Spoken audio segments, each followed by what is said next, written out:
Solihina wal amali sholihah la iskala fihi syar'an.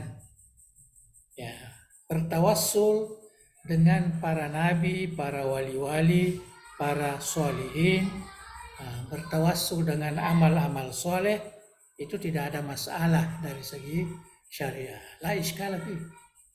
Ya, no problem, tidak ada masalahnya. Itu dibenarkan.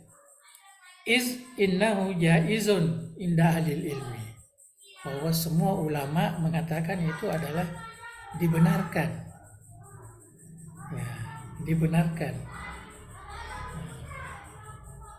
jaiz, dibolehkan, ya, dibolehkan. Kalau bahasa Melayu ini diharuskan, ya, tapi kita kalau mendengar kata harus ini seakan-akan wajib, ya, diharuskan artinya dibolehkan.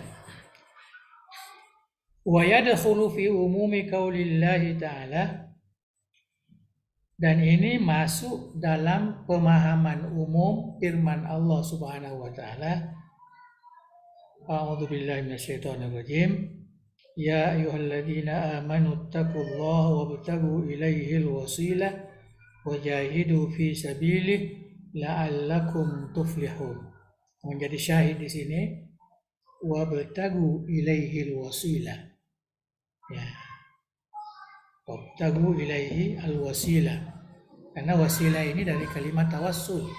Tawassala yatawassalu tawassulan wa wasilatan. Ya. Jadi tawassulan masdarnya, wasilatan ismu masdarnya. Ya, kalau kita kembali kepada saraf. Ya, jadi di sini wabtagu ilaihil wasilah.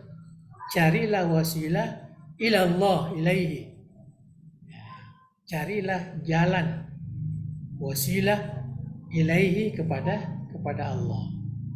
Ya, saya kira ini ya, yang lain sudah tahu kan, taqullah wajahidu fi sabilihi la'allakum tuflihun. Ya, tahulah. Ya, bahasan itu sudah paham itu maknanya. Wa min nususil mazahibi ala jawazi ta'assuli ma jaa fi hasyati Ibnu Abidin.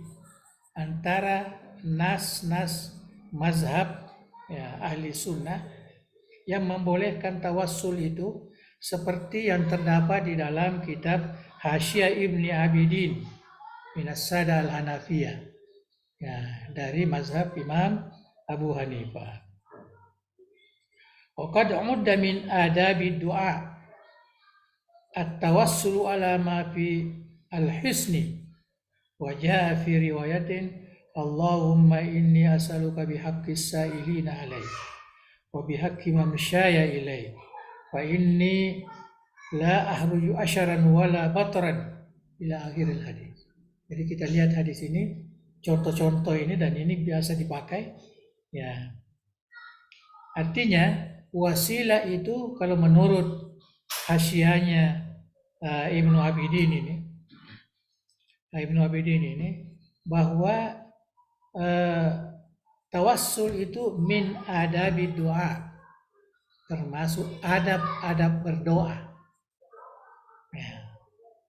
Itu sehingga kita terkadang baca Fatihah sebagai tawassul, ya, atau kita sebut langsung, ya, bihaqqi nabiyyika sayyidina Muhammad wa bihaqqi rasulika wa bihaqqil Fatihah dan sebagainya. Itu tawassul. Itu min adabi doa, termasuk adab berdoa, macam baca salawat, macam baca tahmid, kemudian diakhiri dengan salawat lagi. Itu kan adab. Termasuk adabnya juga adalah tawassul. Itu pandangan ulama yang ada di dalam mazhab Imam Hanafi. Wajah fi syarhi al-Harshi minas Sada al-Malikiyah. Ya, ini mazhab Malikiyah juga. Wa ammat tawassul bi ba'di makhluqatihi fajaiz. Adapun tawassul di sebagian makhluknya adalah dibenarkan, ya, dibolehkan. Wa ammal iksamu ala Allah ta'ala fi du'a wa bi ba'di makhluqatihi ka qawlihi bi haqqi Muhammadin ighfir lana wa khassum bihi sallallahu alaihi wasallam. Adapun bersumpah demi Allah, ya bersumpah ke atas Allah di dalam berdoa dan sebagian makhluknya, kekauli seperti perkataannya bihaqqi Muhammadin ighfir lana, ya wa khassum bihi sallallahu alaihi wasallam. Maka itu khusus kepada Nabi kita Muhammad sallallahu alaihi wasallam. Tak boleh, kalau menurut Al-Maliki ini tidak boleh wa bihaqqi Mikail, wa bihaqqi Israfil, wa bihaqqi apa namanya Syekh Jailani dan sebagainya. Ya, tidak boleh. Ya. Ini mengikut pandangan mazhab Al-Malikiyah. Wajah fi syaril muntaha lil Bahuti atau Buhuti. Ya, Buhuti ini nama Pakistan, apa namanya ya? Turki. Minas Sada Al-Hanabilah wa ubiha at-tawassul. Jadi dibenarkan bertawassul bis-sholihin. Ya, raja al-ijabah, dengan mengharapkan supaya diterima doa kita. Wastasqa Umar bil Abbas. Ya, Umar juga memohon hujan, istisqa, ya, dengan tawassulnya kepada Abbas, ya, pada Abbas. Wa Muawiyah bi Yazid ibn al-Aswad wastasqa bihi Dahhak ibn Qais marratan ukhra zakarahu al-Muwaffaq. Jadi ini semua nas-nas yang telah ditulis oleh ulama salafun as-salih yang membenarkan bahwa kita dibenarkan memberi tawassul kepada para sholihin, para wali-wali Allah, para ulama dan sebagainya. Wabinaan ala ma sabaq. Ya. Jadi asas yang kita sudah sebutkan itu, fa'aina masalah tawassul minat takfir. Jadi di mana di sini ada tawassul yang membawa kepada takfir? Ya. Wahia shibhu muttafaqin ala jawaziha inda ula fuqaha ahli sunnati wal jamaah ala aqalli takdir. Jadi ini semacam ittifaq para ulama ahli sunnah bahwa itu adalah perkara yang dibolehkan, yang dibenarkan. Ya. Jadi tidak jauhlah daripada kekafiran. Man tawassala bi ghairillah faqad kafar. Tidak ada hadisnya seperti itu. Tidak ada ya. Ya. Wabina dalam sabaq fa'ina masalah tawassul min at-takfir wa hiya shibhu muttafaqin ala jawaziha inda fuqaha ahli sunnati wal jamaah ala qaid takdir. Illam nakul bil ijma'i ala jawaz. Ya, kalau kita tidak mengatakan itu adalah ijma' ulama bahwa tawassul itu jaizun. Ya. Sama adanya tawassul bil anbiya was-sholihin wa al-ulama wal a'mali shalihah. Itu boleh semua digunakan sebagai wasilah. Ya. Karena hanya wasilah, bukan kita minta. Bukan kita minta kepadanya.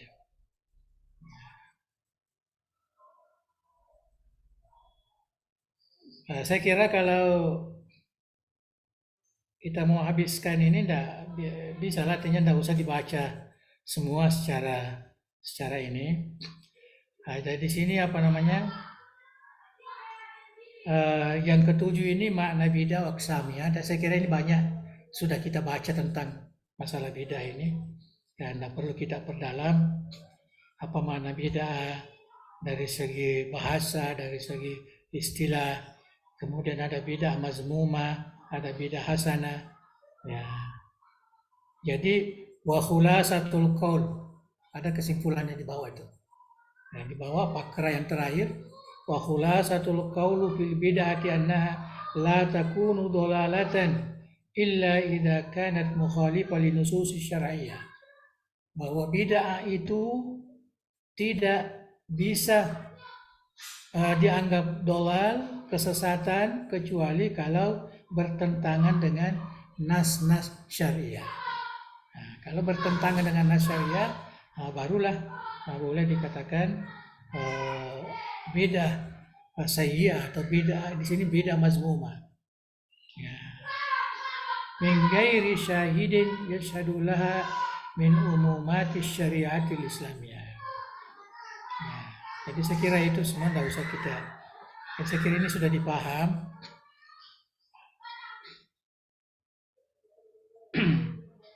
Kemudian ada lagi saya mau bacakan sedikit. Man tasyaddada fit tadyiki 'alan nas bismil bidah wa laysat lahu hujjah. Barang siapa yang mau menyempitkan pemahamannya kepada umat, pada manusia dengan atas nama bidah, maka itu sebenarnya tidak ada hujjah, tidak ada dalilnya. Nah, sedikit-sedikit beda, itu tidak ada dalil sebenarnya itu. Ya, hanya mengatakan Nabi tidak lakukan seperti itu, Nabi tidak mungkin itu bukan alasan itu. Ya, bukan alasan. Ya, karena dia seakan-akan dia lebih paham apa yang dilaksanakan oleh Rasulullah daripada sahabat daripada apa yang kita baca dari kitab-kitab mereka ini. Nah, jadi tidak inilah, itulah yang dikatakan di sini, man tasyaddada fit tadyiki 'alan nasi bismil bidah falaisat lahu hujjah bal huwa yuqi'un nasa fil haraj syar'i. Bahkan membawa atau mencemplungkan manusia itu, orang-orang itu kepada satu kesulitan di dalam beragama. Ya. Susah sedikit ini bidah, sedikit ini bidah. Maulud ini bidah. Aduh, jadi semua tidak ada lagi ya sedikit kelonggaran. Nah, itulah yang dikatakan yuqi'un nas fil haraj syar'i wa yasifum bil ibtida' fid din. Ya, jadi sebenarnya mereka ini adalah ibtida' fid din. Justru dialah yang membuat bid'ah dalam agama. Ayudayyiku alaihim subula ma'isyatihim mimma huwa dakhilun fil mubahi syar'an. Ya, jadi dia menyempitkan perkara-perkara yang dibenarkan. Wallahu ta'ala ba'asal anbiya alaihimus salatu wassalam yarfa'u al-haraja 'anil nas la liyu'assiru alaihim. Ya, jadi untuk memberi kelonggaran, nabi-nabi ini diutus untuk memberi kelonggaran kepada manusia, bukan untuk menyulitkan kepada mereka. Yuridullahu bikumul yusra wala yuridu bikumul usra. Kemudian yang ini saya kira ini ada teknis, ya bisa dibaca sendiri ini. Mazhabu ahli sunnati wal jamaah wa asharu kutubihim wa ulamaihim. Ya, jadi mazhab ahli sunnah dan kitab-kitabnya yang masyhur, ulama-ulamanya masyhur. Itu saya lihat yang ditulis di sini ya sebagian kecil, ya hanya yang masyhur mungkin di negara tempat terbit kitab ini. Nah, jadi tidak terlalu. Masyair ulama ahli sunnah wal jamaah minal asy'ari wa maturidiyah itu juga saya kira tidak terlalu penting, ya karena kita sudah paham semua itu.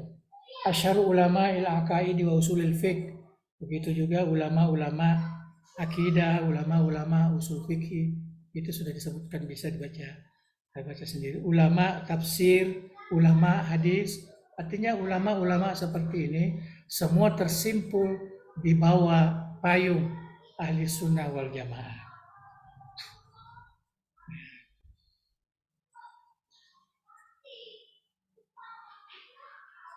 Ilmu fikih islami, manhajut tadris wa kutubul aqidah inda ahli sunnah jamaah ala syairah. Ya, jadi ada semua disebutkan di sini, termasuk yang kitab-kitab yang awal. Ya, saya kira sudah cukup ini. Ya, cuma di sini yang disebutkan ya ini yang dibaca di di negeri Arab lah tentunya. Ya, tapi ini kitab ini masuk semua kita pelajari di di Nusantara ini. Jauharatut Tauhid. Kalau di Malaysia itu Jauharatut Tauhid ini merupakan muqarrar untuk tingkat 1 dan tingkat 2 ya dirasat Islamiyah. Umul Barahin, saya kira kita sudah paham semua.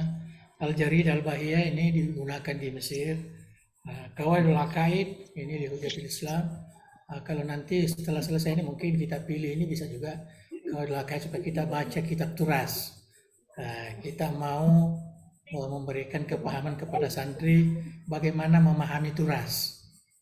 Karena memahami turas itu bukan hanya kepandaian bahasa Arabnya, tetapi kita mesti gunakan mantik, kita mesti gunakan adabul bahsi wal munazarah. Ya, kaidah-kaidah yang ada di situ kita akan gunakan, dan saya kira Qawaidul Aqaid ini menghimpunkan semua ya konsep-konsep itu. Ya, jadi bagus juga kita nanti mudah-mudahan kita cari dulu mana terbitan-terbitan yang bagus. Ya, mungkin kita akan teruskan nanti, dan itu yang sebenarnya menjadi mukarrar kita. Ya, karena ini adalah umul masadir li ilmi al-aqidah. Ya, ini Qawaidul Aqaid lil Imam Hujatul Islam Abi Hamid Al-Ghazali. Ya, sebenarnya kitab-kitab ini ada semua saya miliki. Ya, dan saya sudah baca ini. Idha'atul Lajnah fi Aqidati fi Aqaidi Ahli Sunnah. Ya, cuma kita lihat mana yang kira-kira bisa membawa manfaat kepada santri-santri kita. Saya kira kalau asas akidah saya kira sudah cukup ya.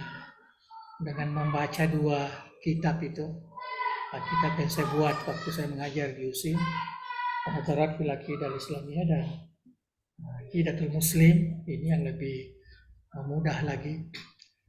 Jadi saya kira combine 2 kitab itu sudah memberikan asas atau usus al-aqidah al-islamiyah yang patut, yang wajib kita jadikan sebagai keyakinan kita.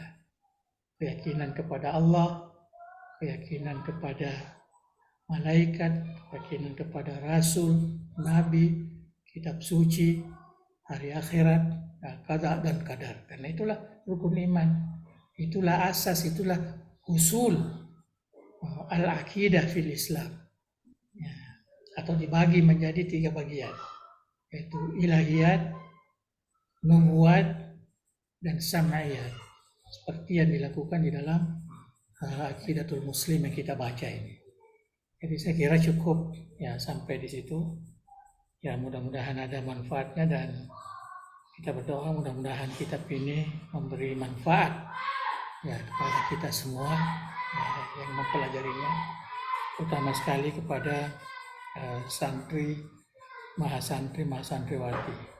Wallahu a'lam bishawab.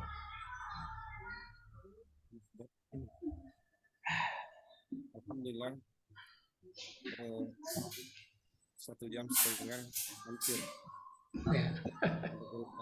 Beri pengantar perkuliahan pada malam hari ini yang telah menyiapkan beberapa tambahan materi yang terkait dengan persoalan fikih yang seringkali kepada perkara teologi atau akidah, sehingga berimbas pada hukum.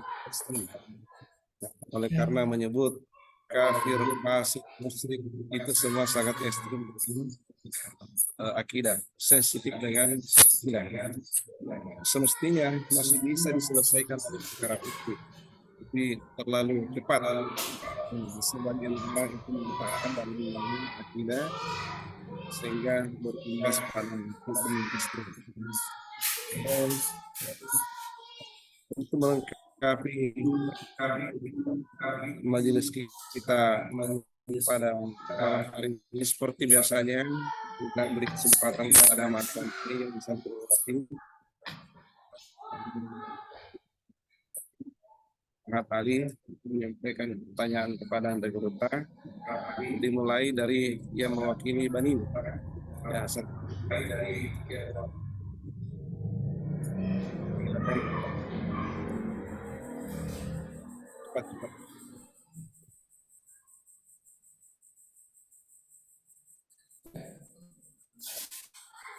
Bismillahirrahmanirrahim. Assalamualaikum warahmatullahi wabarakatuh. Waalaikumsalam. Min fadlikum ya Maulana. Tabe Puang, Ya. kami memiliki beberapa pertanyaan terkait apa yang telah disampaikan oleh Puang tadi. Tadi Andre Guruta sedikit membahas tentang bid'ah. Pertanyaan kami, Puang, pengertian bid'ah yang beredar di masyarakat yang menyebabkan banyaknya sebagian dari masyarakat kita terkontaminasi dengan pengertian bid'ah sendiri itu, Puang. Mereka sebagian dari masyarakat memahami bahwa yang dimaksud dengan bid'ah ialah sesuatu yang tidak dijumpai pada zaman Rasulullah. Pertanyaan kami, Puang, apakah bid'ah itu memiliki pengertian tersendiri di luar dari pengertian sesuatu yang dijumpai dari sesuatu yang tidak ada di zaman Rasulullah? Kemudian pertanyaan kami, Puang, tadi Puang sedikit menjelaskan tentang pembagian bid'ah. Puang sedikit menyinggung mengenai bid'ah menurut fikih yang dijelaskan oleh Syekh Izzuddin bin Abdul Aziz. Pertanyaan kami, apakah dalil yang menunjukkan bahwa bid'ah itu terbagi? Sedangkan di dalam hadis Nabi mengatakan kullu bid'atin dolalah wa kullu dolalatin finnar. Semua bid'ah. Artinya bid'ah itu cuma satu, Puang. Apakah dalil yang menyebabkan ulama membagi bid'ah itu sendiri? Syukran. Terima kasih banyak, Puang. Assalamualaikum warahmatullahi wabarakatuh. Berikutnya yang mewakili Banat satu orang juga, silakan.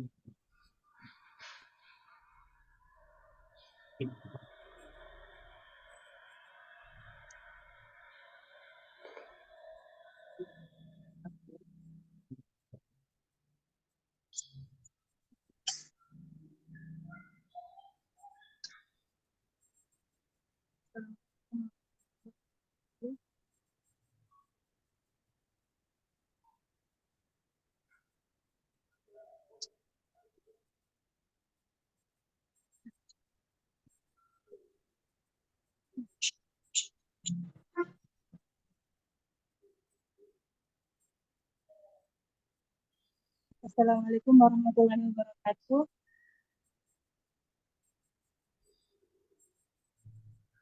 Afwan ya Syekhna, ingin bertanya tentang bersumpah kepada selain nama Allah. Jika kita mengatakan bahwa aku tidak akan mengirim pesan lagi kepada si fulan, dan jika aku mengirim pesan kepada si fulan tersebut, maka aku berdosa. Persoalan tersebut masuk kepada bagian sumpah, janji, atau nazar. Dan apa perbedaan antara sumpah, janji, dan nazar? Syukran ya Syekh. Oke. Kemudian berikutnya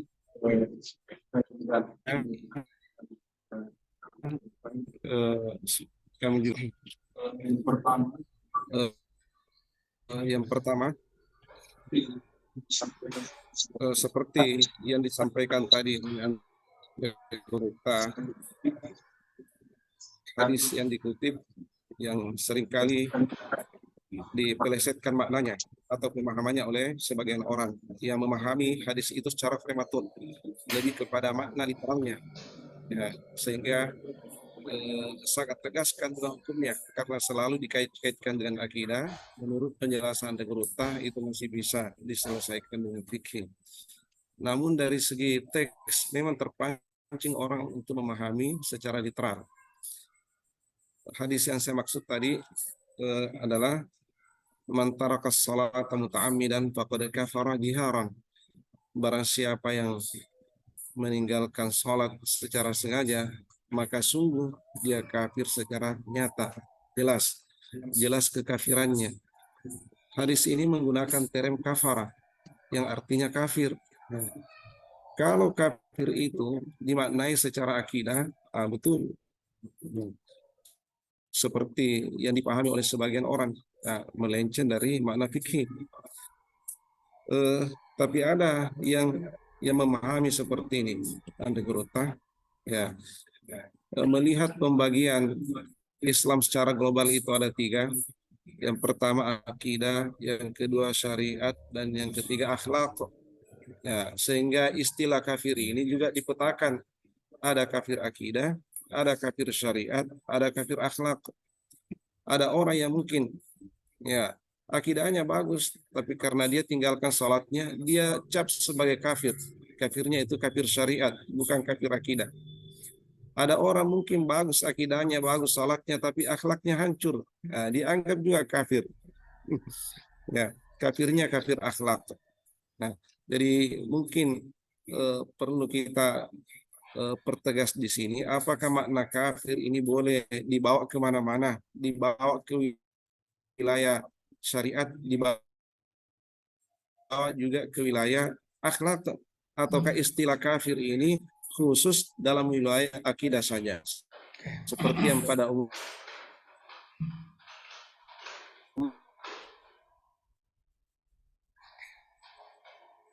dipahami di ulama. Ini karena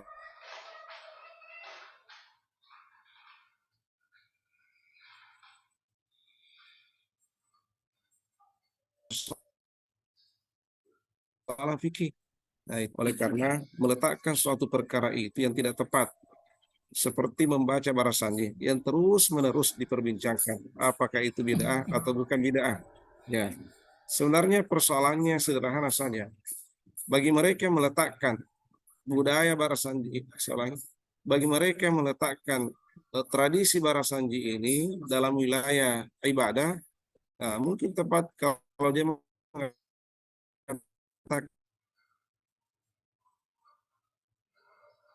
bid'ah. Ya, ini dalam maka tidak ada istilah bid'ah dalam budaya. Nah, bid'ah itu hanya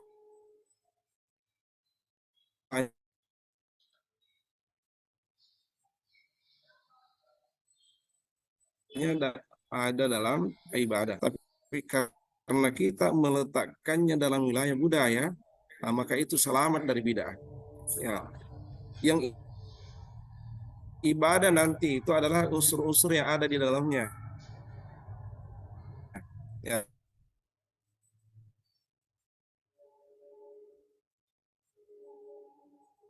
ya seperti membaca salawat, Ibrahim, membaca doa, itulah yang ibadah.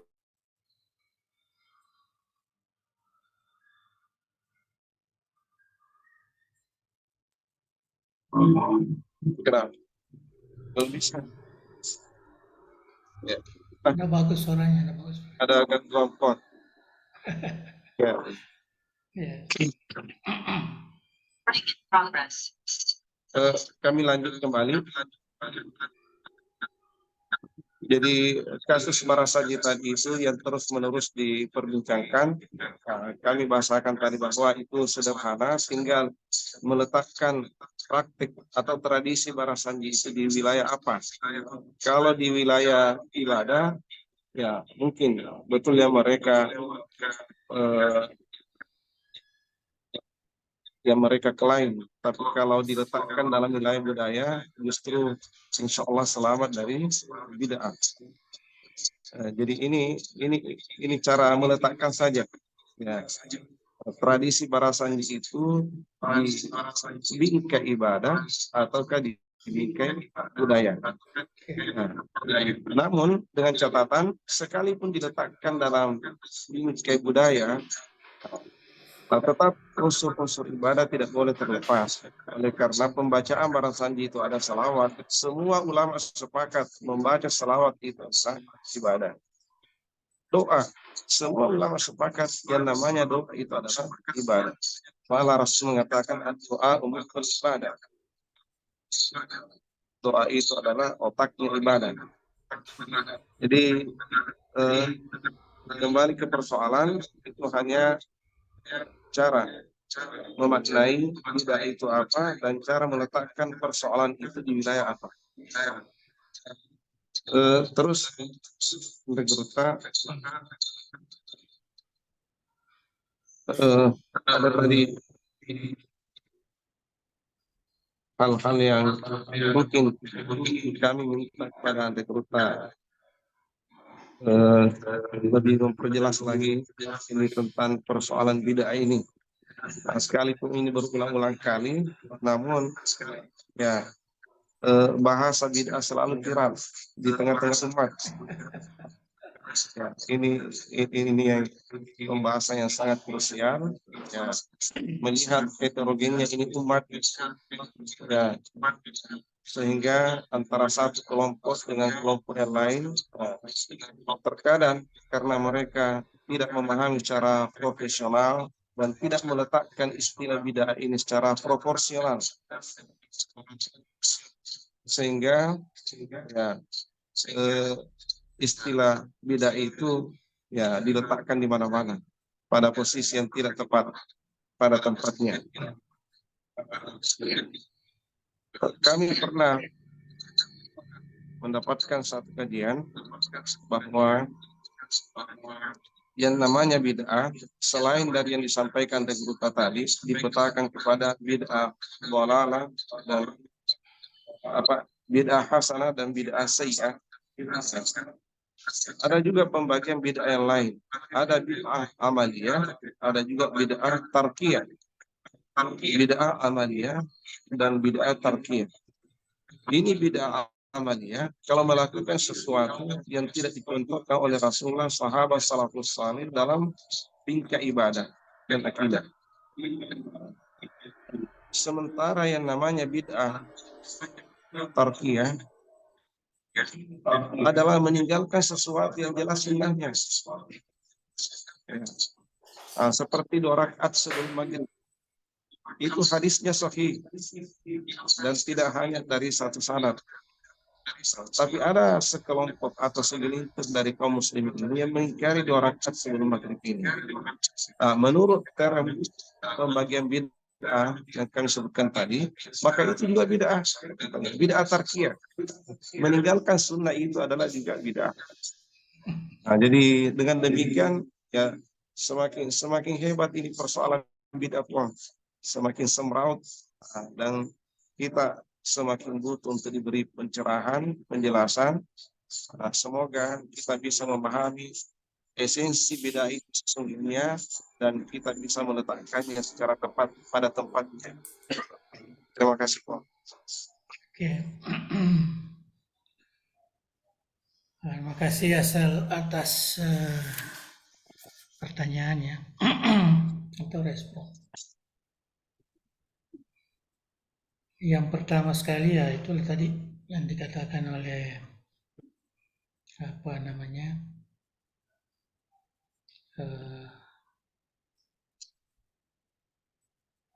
Dr. Aidil tentang beda ya. Memang tadi saya tak terlalu ini sebab saya yakin beda itu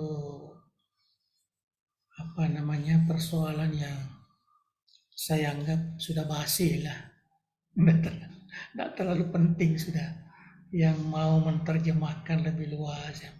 Tapi kita harus kembali kepada sejarah sebenarnya, kembali kepada sejarah pemikiran Islam atau sejarah munculnya ilmu-ilmu Islam ini.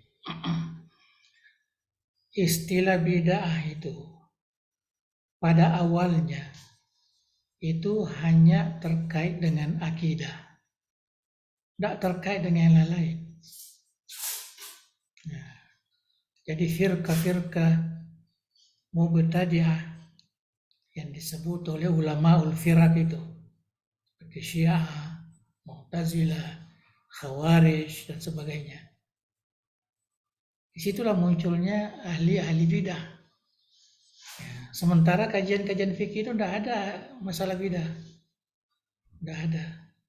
Nanti setelah munculnya pengaruh pemikiran Syekh Muhammad Abdul Wahab ini, ya, barulah muncul istilah apa namanya beda ini yang diperluas, ya masuklah kepada ibadah. Ya, dulu tidak ada beda dalam ibadah itu, tidak ada. Ya, tidak ada beda. Ya. Jadi itu yang harus pertama kita harus pahami. Itu sebabnya saya tidak apa namanya tidak terpengaruh dengan pemikiran-pemikiran yang beredar tentang beda ini, karena keyakinan saya beda itu ya, hanya terjadi, apalagi dikatakan beda dolala, itu hanya ada pada persoalan-persoalan akidah, tidak ada dalam persoalan fikih. Nanti akhir-akhir inilah, abad-abad ke-19 ke-20 inilah baru muncul istilah itu. Sebelumnya tidak ada. Jadi di fikih, di akhlak, tasawuf mana ada beda di situ? Tidak ada. Ya, tidak ada. Itu yang harus kita pahami lebih dulu. Ya. Nanti setelah ulama mutakhirin ini, setelah munculnya apa namanya perkara-perkara yang disebut dengan perkara-perkara baru, ya, yang dikaitkan dengan bid'ah itu kan perkara baru. Ya. Kullu muhdatsatin bid'ah wa kullu bid'atin dolalah. Awalnya hadis itu kan alaikum bisunnati wa sunnatil khulafair rasyidina. Nah, itu awalnya kan disuruh kita berpegang teguh ya kepada ajaran agama yang dipegang oleh Rasulullah, yang diamalkan oleh sahabatnya. Itu awalnya hadis itu. Kemudian masuklah kepada perkara-perkara yang muncul yang baru ini. Sepakat ulama perkara yang baru ini itu terkait dengan persoalan-persoalan akidah. Muncullah khawarij, semua yang berdosa besar mukhalladuna finnar, kekal dalam neraka. Itu bid'ah itu. Ya, bid'ah. Nah, muncullah Syiah ini bahwa khalifah yang awal mestilah apa namanya Ali. Sayyidina Abu Bakar itu mencuri kekhalifahan atau menerobos kekhalifahan Sayyidina Ali. Itu semua adalah perkara-perkara yang dianggap apa namanya baru, bid'ah, dolalah. Muncul Qadariyah juga begitu. Semua perbuatan kita manusia ini adalah tanggung jawab kita, tidak ada kaitannya dengan perbuatan Allah. Dia ingkari ayat suci Al-Quran. Dalam Al-Quran kan dikatakan Wallahu khalaqakum wa ma ta'malun. Allah yang menciptakan kamu dan semua apa yang kamu lakukan. Artinya perbuatan kita itu juga dicipta oleh Allah Subhanahu wa taala. Datang Qadariyah menentang. Bagaimana boleh ada iqab, ada azab, ada ini kalau tidak ada. Ini sedikit sejarah terlalu panjang ini kalau kita itu yang harus kita pahami. Jadi saya sampai sekarang ini tidak ketawa saja itu kalau mendengarkan orang bicara bid'ah macam-macam, tidak pernah dilakukan oleh Rasulullah atau muncul sesudah para ulama tabi'in dan sebagainya. Bagaimana disebut seperti itu? Yang real saja dalam kehidupan kita. Al-Quran yang kita baca ini, adakah mushaf itu ada di zaman Rasulullah? Tidak ada. Itu bid'ah itu. Tidak ada mushaf itu. Dan berapa banyak sahabat memberikan tambahan-tambahan yang terkait dengan agama ini. Ya, tidak pernah dilaksanakan di zaman Rasulullah. Tapi kita yakin bahwa sahabat tidak mungkin melakukan itu kalau tidak ada asas dari amalan Rasulullah. Walaupun tidak ada hadis. Karena tidak semua hadis itu kita meyakini bahwa tidak semua hadis itu adalah mencakup semua apa yang telah disebut oleh Rasulullah atau diamalkan oleh Rasulullah. Tidak. Banyak perkara-perkara yang tidak disentuh di dalam hadis. Dan mungkin ada hadis sampai sekarang ini kita belum temukan lagi. Kemudian hadis itu kebanyakan hadis ahad, hadis mutawatir sedikit. Coba lihat perkara sembahyang. Perkara sembahyang itu kalau kita lihat berdirinya, rukuknya, sujudnya dan sebagainya, itu kan semua hadis-hadis ahad. Ya. Itu sebabnya sepakat ulama fikih mengatakan persoalan fikih kita menggunakan hadis ahad saja. Tapi sepakat juga ulama hadis ahad la yufidul ilm, innama yufiduz zan. Nah, itulah terjadi pembagian perselisihan pemahaman. Nah, ada berselisih karena pemahaman bahasa Arabnya, ada berselisih dari segi asbab urutnya hadis itu. Jadi macam-macam lah. Muncullah mazhab 4 yang masuk dalam kategori yang benar, ya, mengikut panduan ulama yang mengkajinya. Ya. Jadi sebenarnya itulah bid'ah ini tidak membawa kepada kekufuran lah, tidak ada, ya, tidak ada.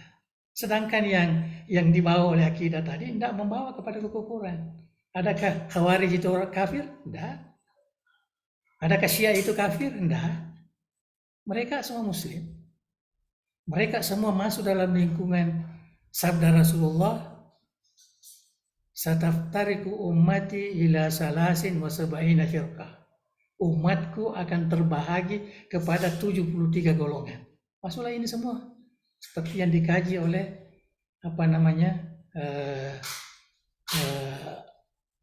Imam Al-Baghdadi. Dia sebut semua satu-satu sampai 73 itu. Jadi semua itu adalah umat Rasulullah. Jadi itu memerlukan pemahaman. Itu beda. Ya.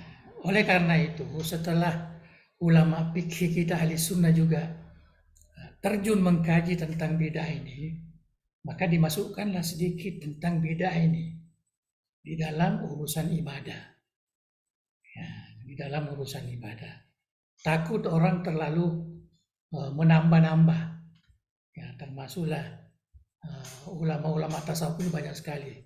Sholatul ragaib lah, sholat 27 Rajab lah, sholat Isra Mi'raj, sholat malam Syaban, sholat macam-macam sembahyang dibuat. Nah, inilah ulama fikih sedikit memasukkan istilah bidah itu. Ya. Tapi tidak seperti dikatakan oleh Mas Andri tadi, kullu bid'atin dhalalah, tidak begitu maksudnya. Tidak begitu. Kullu bid'atin dhalalah itu kan sudah dijelaskan oleh Imam Nawawi sendiri. Kullu bid'atin mukhalifatin lin nusus syar'iyyah fa huwa dhalal. Fa hiya dhalal. Kalau ada bid'ah itu yang baru, itu lebih mudah. Itu yang baru tidak ada di zaman Rasulullah, tidak ada di zaman Khulafa Rasyidin, tidak ada di zaman sahabat, ya, malah tidak ada di zaman tabi'in, kalau perlu dikatakan seperti itu. Ya, karena kita kan salas kurun mufaddal, ada 3 kurun yang dianggap itulah yang menjadi rujukan kita. Ya, yang dikatakan khairul qurun qarni summal ladina yalunahum summal ladina yalunahum summal ladina yalunahum. Ada 3 kurun. Ada yang mengatakan 300 tahun, ada yang mengatakan zaman sahabat, zaman tabi'in, zaman tabi'in. Kalau itu lebih ringkas sedikit. Tapi yang jumhur ulama mengatakan 300 tahun. Jadi Abu Hasan Asy'ari masuk ya sebagai ulama afdalil qurun. Ya. Apatah lagi Imam Syafi'i, apatah lagi Ahmad bin Hanbal dan sebagainya. Ya. Artinya semua ini ulama-ulama kita yang ada di zaman mufaddal yang bisa menjadi rujukan kita. Itu sedikit sejarah tentang bidah ini. Oleh karena itu kita tidak usah terpengaruh dengan konsep-konsep bidah yang kita dengarkan ini, yang banyak-banyak seakan-akan menggelisahkan, menyempitkan kehidupan kita. Tidak perlu. Ya, tidak perlu karena semua itu sudah sudah dikaji, dan saya kira jawaban pun sudah jelas. Yang jelas tidak ada bidah yang membawa kepada kekufuran, tidak ada. Ya. Malah seperti kalau apa namanya, ya, ulama kita dari Imam Syafi'i digalakkan bidah itu, artinya inovasi lah, kalau bahasa modern kita sekarang ini, inovasi, ya, inovasi. Ya. Jadi itu bidah. Jadi kayak bidah dengan inovasi itu hampir sama saja. Ya. Asal dulu namanya itu al-ibtidah, di belakang itu baru ada namanya bidah. Jadi awalnya ibtada yabtadi'u ibtidaan wa bid'atan. Ya, itu dari segi bahasanya. Ya. Jadi sebenarnya enggak menakutkan bidah ini. Yang menakutkan itu khurafat. Ya. Itu sebabnya kalau di Malaysia itu, termasuk Brunei juga, memang ada satu madda, ya, namanya al-bid'ah wal khurafat. Ya, supaya orang belajar Islam ini tahu mana yang beda, mana yang khurafat. Khurafat ini jelas bertentangan dengan agama, boleh membawa kepada syirik. Ya. Sesembahan, menyembah kubur, menyembah apa namanya batang kelapa, menyembah laut dan sebagainya. Itu yang masih ada, ya, apa namanya, dilaksanakan oleh masyarakat kita yang terpengaruh dengan tradisi-tradisi lama itu. Ya, termasuk di kalangan orang-orang asli. Kalau di Malaysia itu masih lagi ada. Nah, itu namanya khurafat. Tapi kita yang ada di Indonesia ini, dia lebih kepada bidah. Tidak pernah ada orang sentuh tentang khurafat ini, tidak pernah. Ya, tidak pernah. Padahal itu ya lebih. Kalau bidah ini tidak ada masalah. Apalagi kita di dalam mazhab Imam Syafi'i itu jelas. Tidak pernah mengatakan bidah itu hanya satu. Bidah itu puluh dolar, enggak. Enggak, karena lafaz kullu bid'atin dhalalah itu tidak bisa dipahami secara mantuk, tetapi harus mafhum, ya, bukan mantuk. Dan sebanyak hadis tadi kita sudah baca, man halafa bi ghairillah faqad kafar, itu jelas juga. Nah, tapi tidak boleh dipahami seperti itu, mantuk itu. Nah, kalau dipahami seperti itu, bagaimana Rasulullah mengatakan apa namanya tadi, aflah wa abik, nah, demi bapakmu. Jadi bersumpah selain Allah. Kalau bersumpah selain Allah maknanya kenalah hadis tadi. Kalau kita mau begitu juga bidah yang ada di dalam hadis-hadis ini. Jadi harus punya pemahaman mengikut ulama. Ya, jangan kita yang memahami sendiri. Ya, saya kira itu yang terkait dengan bidah. Ya, artinya saya ada catatan. Ya, kalau ada yang mau nanti saya sharekan ke apa namanya, kita punya situs ya, DDI.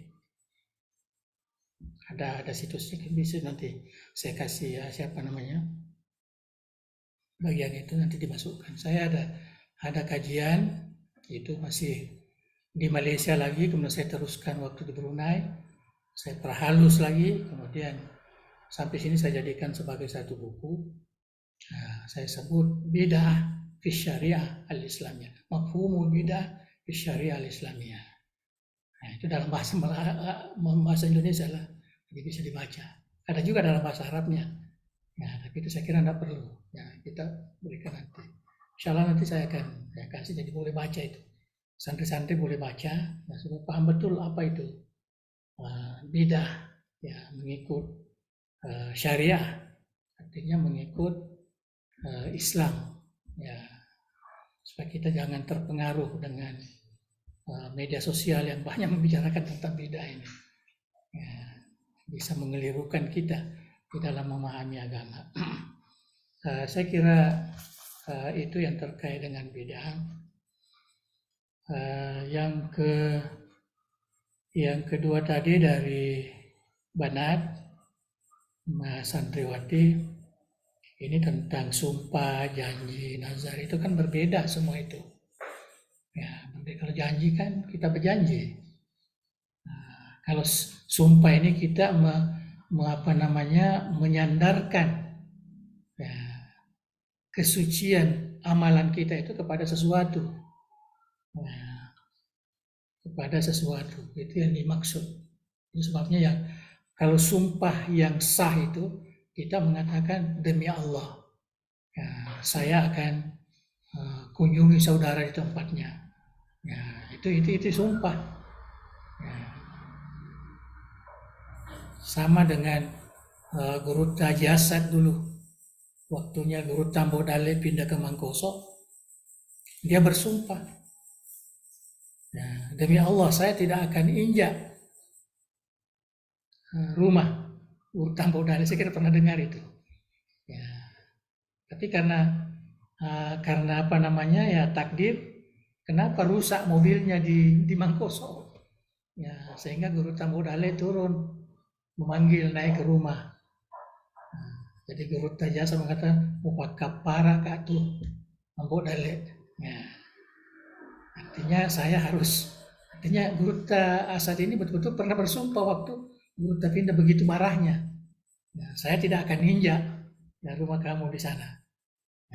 Ya, Allah itu demi Allah.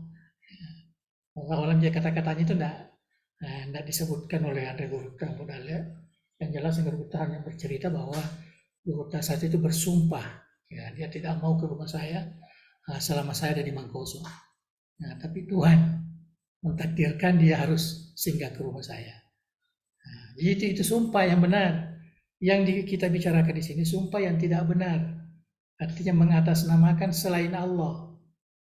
Ya, selain Allah. Demi bapakmu, ya, saya tidak akan kawin dengan kamu. Itu kan sumpah namanya. Tapi itu tidak boleh itu. Ya, tidak boleh. Karena marahnya dengan bapaknya, marahnya dengan ibunya, maka dia bersumpah dengan itu tidak boleh. Kalau umpamanya ada gitu. Jadi, itulah saya katakan tadi jarang. Itu sumpah. Kalau janji ya janji biasa. Wa'dun. Saya janji kamu begini, saya janji itu tidak ada ininya di situ. Cuma ya itu tanda orang munafik itu kalau kita menolak meleset daripada janji kita, atau istilah yang ada dalam mahfuzat kita al-wa'du dainun. Ya, janji itu adalah utang, harus ditunaikan. Nah, itu. Kalau nazar itu lain, artinya kita mau melakukan sesuatu yang baik. Nah, kalau kita mendapatkan sesuatu yang baik, kalau saya nanti lulus, ya, saya akan sembelih kambing. Nah, itu namanya nazar. Nah, itu sebabnya dalam ajaran agama kita, Rasulullah mengatakan, abkhalun nas mayuhibbun nazar. Tomakadina tahu yang suka bernazar. Karena baru dia mau melakukan amal soleh kalau ada sesuatu yang diingini. Ya kan?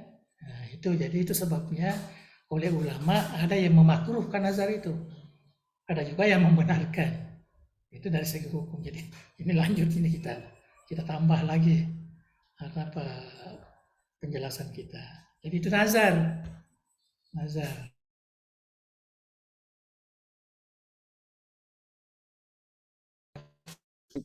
Ya, itu harus ditunaikan itu kebaikan, kecuali kalau tidak bernazar.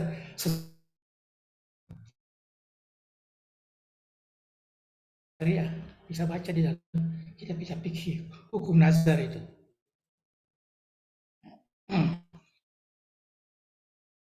Dan sebagainya.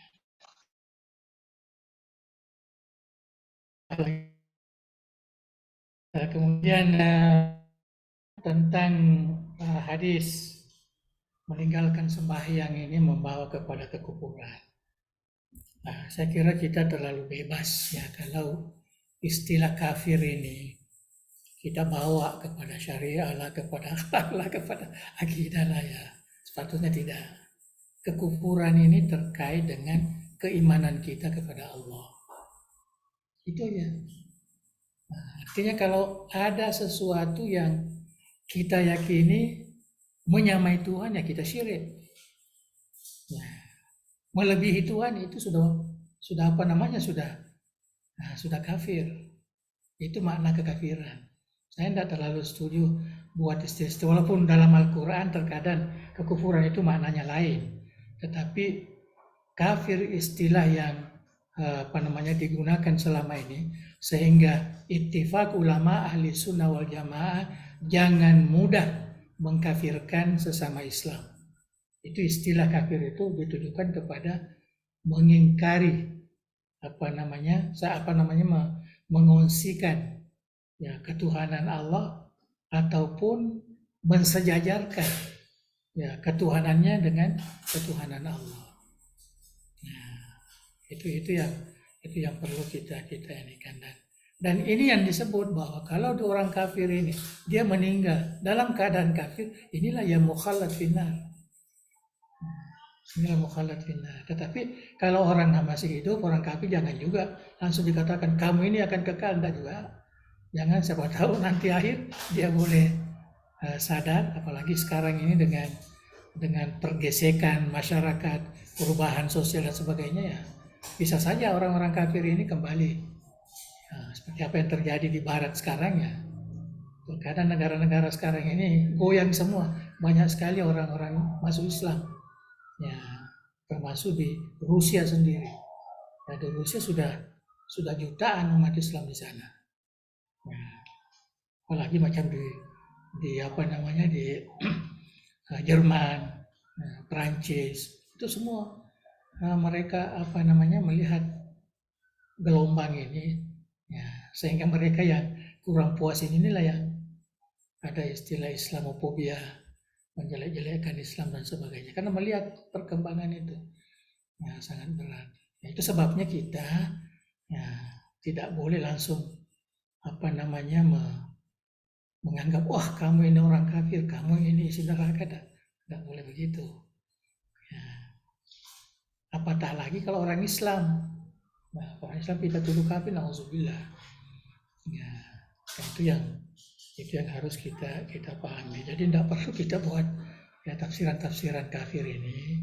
Yang jelas istilah kafir ini sesuatu yang sebaiknya lidah kita jangan sekali-kali ya terpelintir itu, buatkanlah istilah baik kepada orang kafir sendiri, apatah lagi kepada orang Islam. Itu tadi yang disebutkan.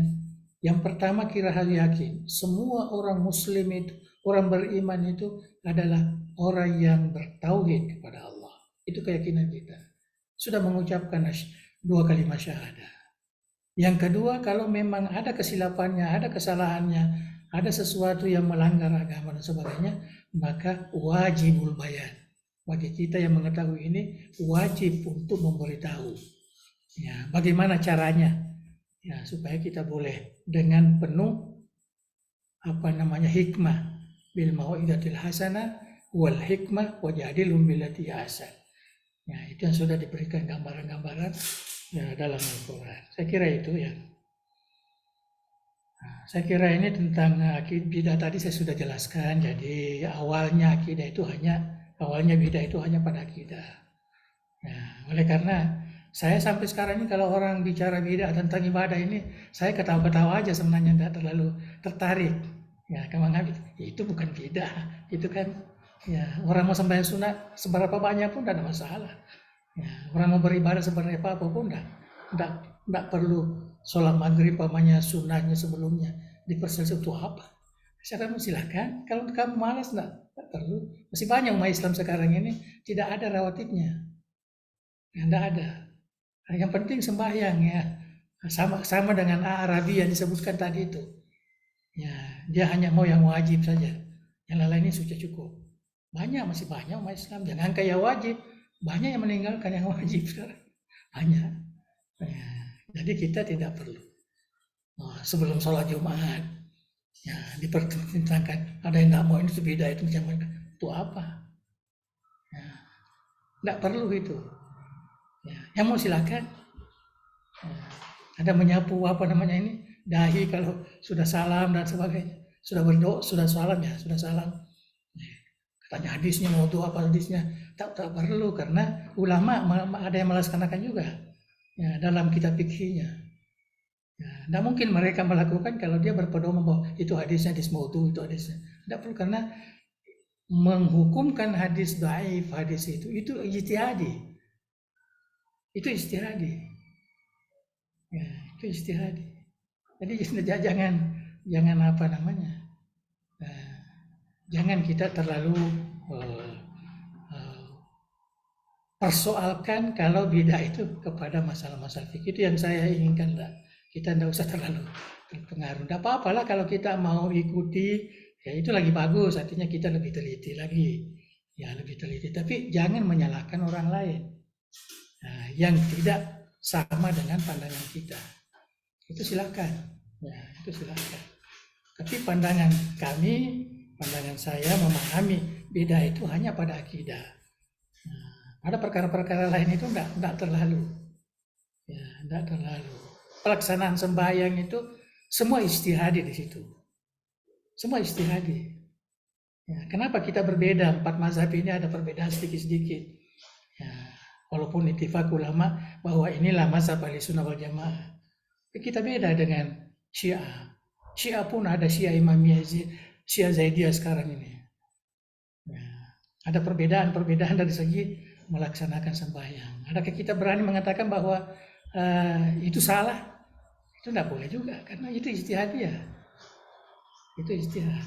Jadi kita merasakan bersyukur, alhamdulillah.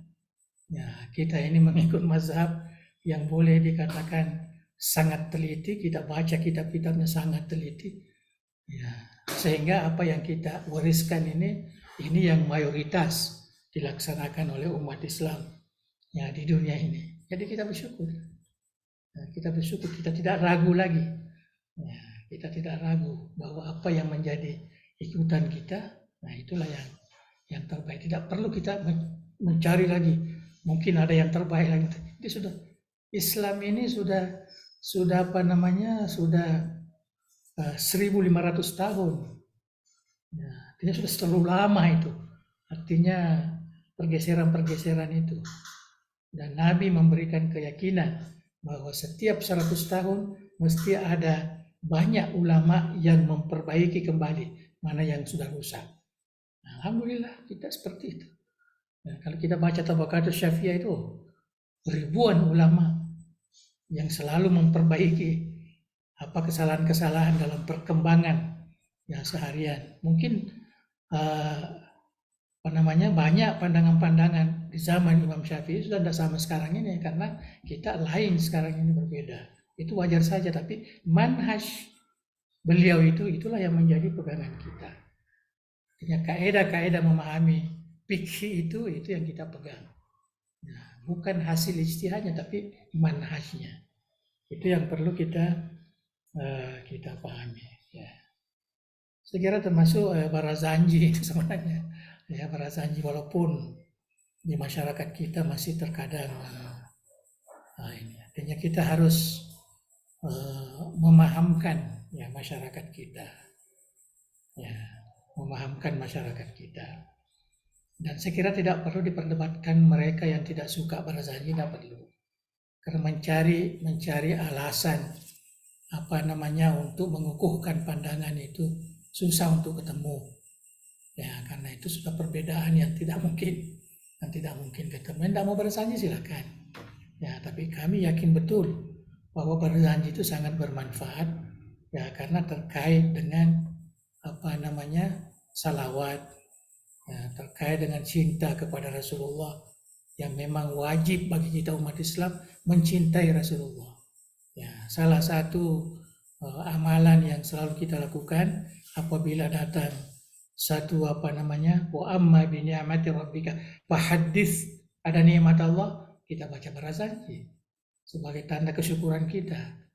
Ya, jadi enggak ada masalah ya.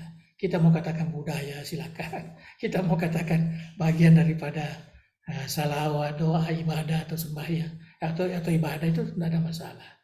Nah, yang penting hakikatnya Barazanji itu masih artinya diperlukan. Ya. Karena masyarakat kita dulu itu, ulama kita dulu mencipta barzanji ini karena banyak yang amalan-amalan orang-orang yang tidak Islam ini yang diwarisi oleh orang-orang Islam yang masih berlaku di zamannya. Nah, masih ada nyanyian-nyanyiannya apanya. Kalau dia kumpul-kumpul, dia naik rumah baru, dia naik apa. Jadi ulama kita baca barzanji lah. Ya, kita baca tahlil lah kalau ada orang meninggal dan sebagainya. Daripada nyanyian-nyanyian orang-orang seperti orang tator kalau kematian pamannya dengan dasar agamanya sendiri. Nah, itu kan beda. Ya, jadi semua ada manfaatnya. Dan tidak perlu kita langsung kata, oh itu bid'ah, dolalah lagi. Ya. Tapi kalau kamu katakan bid'ah, oke bid'ah. Ini sesuatu yang baru. Tapi sesuatu yang baru ini belum tentu dolalah. Mungkin sesuatu yang baru ini ada manfaatnya. Ya, karena kita tuh ada man sanna sunnatan hasanah. Apa yang dimaksud sunnatan hasanah di situ? Artinya mencari cara atau jalan bagaimana supaya kita ini melakukan ajaran agama kita itu. Sekarang mau menghafal Quran, paling mudah kita gunakan handphone. Kita boleh dengar, kita boleh baca dan sebagainya. Jadi lebih memudahkan. Adakah ini bidah? Itu kan bidah juga lah, karena mana ada di zaman Rasulullah, di zaman sahabat. Banyak sekali perkara-perkara yang baru dan terkait dengan agama karena Al-Quran. Belajar hadis juga begitu. Kalau dulu belajar hadis kita buka. Sekarang ini di handphone sudah bisa kita baca. Sudah ada aplikasi Kutubus Tis'ah. Ya, sudah ada aplikasinya. Ya, ada terjemahannya lagi. Jadi paling mudah, ya, memudahkan kita. Cuma kita sebagai mahasiswa, kita sebagai ustadz atau guru, ya jangan langsung dipercaya yang ada di aplikasi itu. Kita mesti kembalikan pada asalnya supaya kita lebih yakin, jangan sampai nanti salah-salah. Seperti Al-Quran sendiri, mushaf Al-Quran banyak di Al-Quran itu, tapi ada kan yang dibuat oleh orang Yahudi, ada dibuat oleh orang lain. Nah, jadi saya kira itu yang perlu menjadi dasar kita. Jadi kita jangan usah terlalu memikirkan pemikiran-pemikiran yang nampak berbeda ya, dengan apa yang kita yakini baik. Ya, kita teruskanlah. Nah, kita dididik sudah jelas semua. Ya, tidak ada sesuatu yang tidak perlu cari pembaharuan lagi. Ya, tidak perlu. Kalau ada yang suka pembaharuan ya silakanlah perbaharuan, tapi jangan goyahkan apa yang sudah established, yang sudah menjadi amalan kita, yang sudah menjadi pegangan kita selama ini, yang kita warisi dari Darud Da'wah wal Irsyad ataupun dari Ahlussunnah wal Jamaah. Tidak perlu lagi. Nah, sudah ini semua, kecuali ada perkara baru. Ya, ada perkara baru. Ya, barulah kita bisa berikhtiar atau kita join dengan organisasi lain, dengan ulama lain, bagaimana. Nah, jadi itulah yang perlunya kita menuntut ilmu pengetahuan. Saya kira cukup itu saja ya. Ya, nah, habis itu kan. Wallahu a'lam bishawab. Ya. Alhamdulillah, 2 jam 10 menit kita bersama dengan Ya. dan alhamdulillah malam ini kita sudah menyelesaikan pembahasan terakhir dari kitab ini. Mungkin perlu kita mendapatkan rekomendasi dari Anda berkata kitab apa lagi kelanjutan. Insyaallah dari nanti saya akan sampaikan dan kapan kita boleh mulai ya insyaallah. Ya. Untuk melengkapi keberkahan majelis kita pada malam hari ini seperti biasanya, dimohon dengan hormat kita untuk membacakan kita semua barakaat bariyah lalu mentakbirkannya. Bismillahirrahmanirrahim. Alhamdulillahirabbil alamin hamdan yuwafi ni'amahu wa kafi mazidah.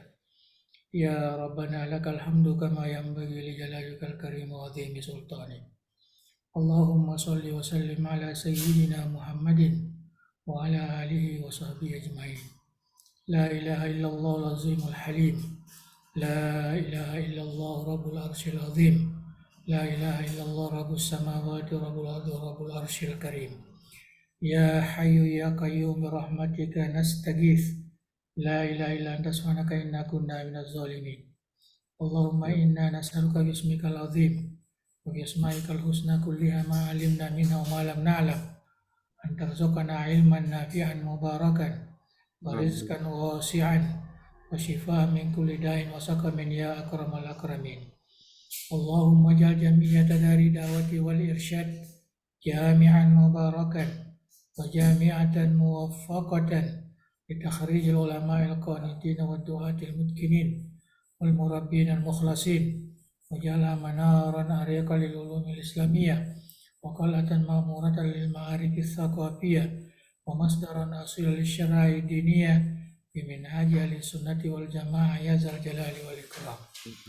اللهم بارك لنا في أعمالنا بهذه الجمعية واجعل مؤسساتها التربوية والدعوية والاجتماعية في حفظك ورعايتك يا أكرم الأكرمين. اللهم سدد وأيد دولة إندونيسيا كدولة مباركة في التقدم والأمن والسلام وسائر بلاد المسلمين يا حنان يا منان.